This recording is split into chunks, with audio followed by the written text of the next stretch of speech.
নমস্কার, কেমন আছেন সবাই? আশা করছি সবাই ভালো আছেন। তো দেখো, পরের দিন সকাল সকাল আবার চলে এসেছি মন্দিরে, কারণ রাতের বেলা শুধু মন্দিরের ভিতরটুকু ঘুরেই চলে গেছিলাম। আর এদিকে দেখো, মন্দিরের ওপরে রৌদ্র পড়েছে সকালবেলা, আর কি সুন্দর লাগছে মন্দিরটা। আর চারিদিকে ফুল গাছ তো আরও সুন্দর লাগছিল, সবুজে সবুজ ছিল। আর আমার কাকিমারা ওদিকে ভিডিও বানাতেই ব্যস্ত, আর আমি শুধু ফুল গাছ দেখছিলাম। আর একজন প্রভু এদিকে একটু মর্নিং ওয়াক করছিল। আর চারপাশটা খুব সুন্দর লাগছিল। দেখো, সকালবেলা তো সব নিস্তব্ধ একদম। আর এদিকে সকালবেলা আমরা এখন যাচ্ছি গোশালার দিকে, আর সবাই দেখো ফিরছে গরুর গাড়িতে করে, কি সুন্দর, কত বড় বড় গরু। আর বলতে বলতে আমরা চলেই এলাম গোশালায়। আর কাকা আর ভাই দেখো আগে আগেই যাচ্ছে। ওই দেখো ওপরে গোশালা, এই যে কি বড় বড় গরু দেখো শুধু।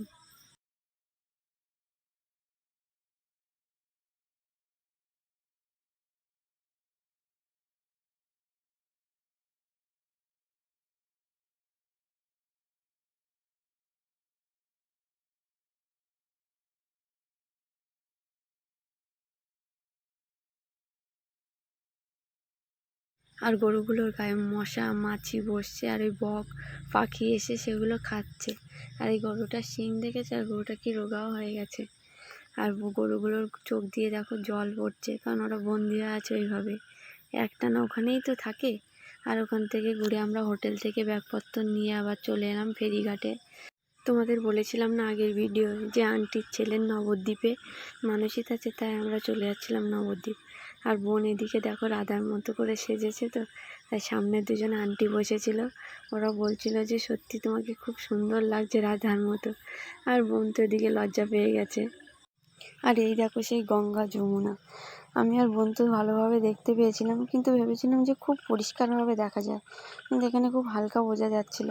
আর আমার কাকিমা তো ভালোভাবে দেখতেই পায়নি, কারণ আমরা লঞ্চের এপাশে ছিলাম আর কাকিমারা মাঝখানে বসেছিল, ওই জন্য ভালোভাবে দেখতেই পাচ্ছিল না। আর দেখো, দেখবে বলে সবাই দাঁড়িয়ে পড়েছে।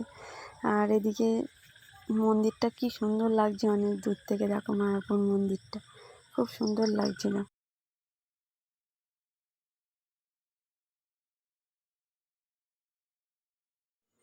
আর নবদ্বীপে আন্টির ছেলের মানুষের দিয়ে আমরা বাড়ি চলে এসেছিলাম।